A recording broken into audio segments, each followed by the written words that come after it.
2027. A lot to look forward to. What's your final thoughts?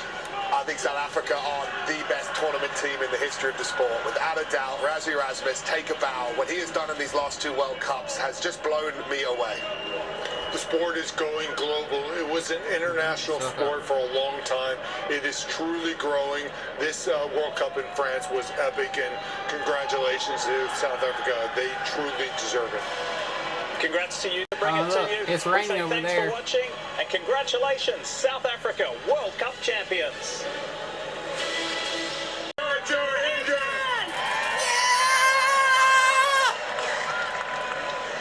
Xfinity Rewards members enjoy special perks and unique experiences just like this one simply for being a customer.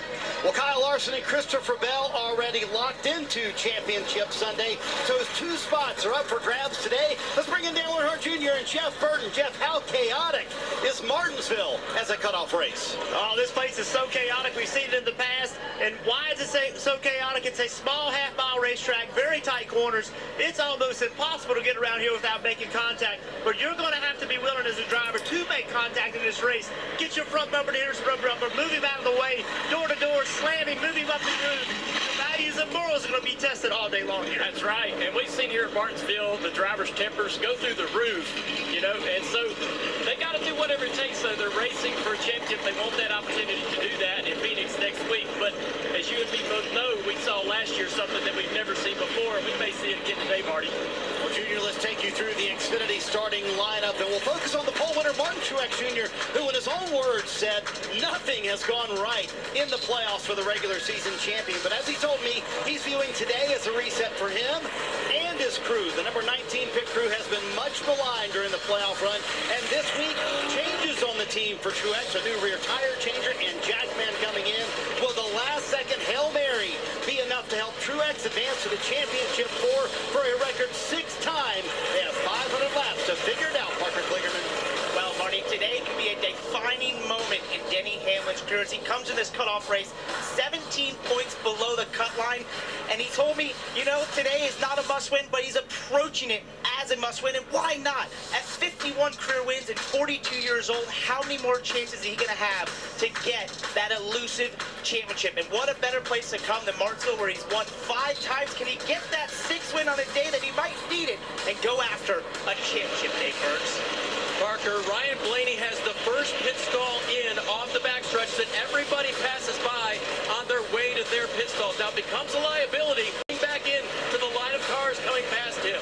Thanks to good finishes at Vegas and Homestead, Ryan starts today 10 points above the cut line, but he doesn't need damage on pit road to halter his quest for advancing to the championship for next week. Kim Coon. Well, Dave, after spinning out in qualifying, Tyler Reddick starts mid-pack all the way back in the 19th position. That spin made their job today much more difficult. That's because Tyler comes into this race minus 10 points below the cut line with a real opportunity to point his way into the championship four. Stage points, though, will be paramount. Crew Chief Billy Scott says there is a serious concern that if the first stage goes green, they will not be in position to earn any stage. This is going to happen between Chase Elliott, Denny Hamlin. Yes, you're seeing a common number involved. Denny Hamlin again this time getting spun off the front of the 48. It's short track racing at its finest, and now you slam it into the NASCAR playoffs with everything on the line. 2 drivers have advanced.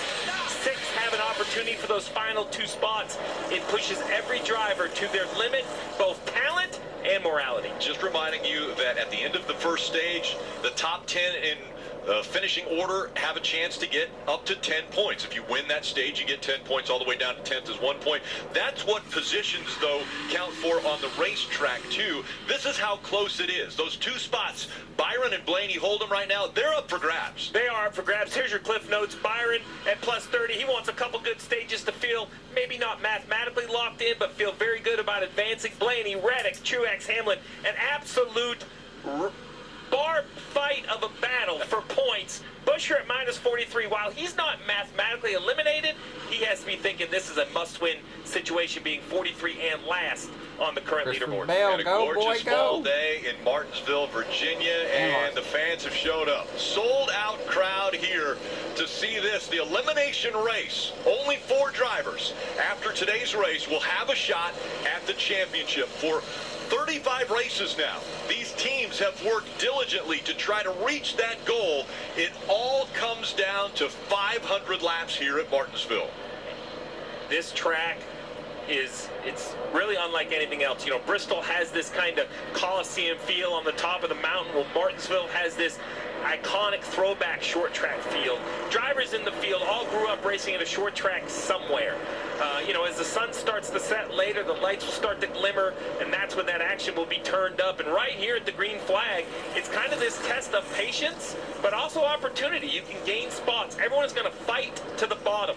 The bottom, right around the curb, is the preferred lane. So the car starting on the outside, like the 11 of Hamlin, the 23 of Bubba Wallace, the 4 of Kevin Harvick. Eventually, they're going to want to get to that inside lane. Let's listen in. Ryan Blaney and this team, what was the pep talk that we heard out of them? Everybody have a good day. Really good job last 2 weeks. Finish her off, do the best we can. I know we can do it. Long race, trying to keep this thing clean for you. Good luck, boys. Long race, try to keep it clean for you. 500 laps around here, and you just showed us a lot of what could happen with bumping and banging. And why he isn't starting inside the top 10, don't let that fool you. That 12 car in practice, one of the best cars on the long run. Long runs will be important. Young Ty Gibbs in the 54 will be alongside the veteran, Martin Truex Jr. As they come out of 4, the green flag will go in the air. The Martinsville race is underway. Boogie, boogie, boogie, baby, let's go! Yeah! Bit of light teamwork between Gibbs' teammates as the youngster Ty Gibbs in that 54 gets a slow start, allowing Truex to the bottom.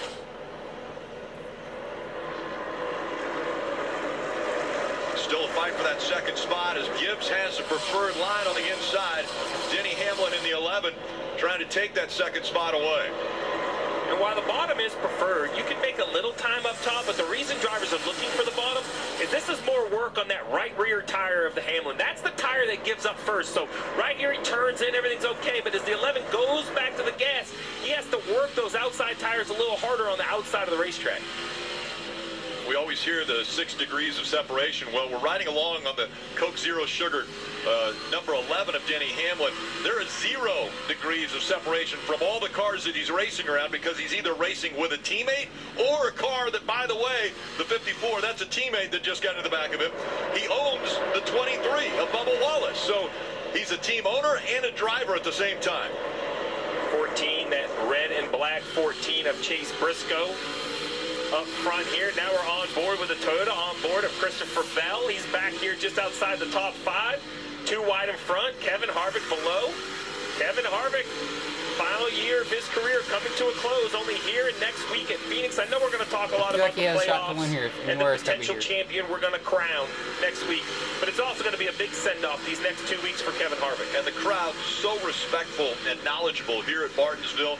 When he was introduced, they introduced him as this might be the last time, or this will be the last time that he'll race here at Martinsville. Crowd gave a big roar for Kevin Harvick and the career that he has put together. 130 laps in this stage. These cars at the short track, Rick, can run over 150 laps on fuel. So, you know, there's not a required pit stop fuel-wise. But if the yellow comes out somewhere in the middle of this stage, you're definitely going to want some fresh good years.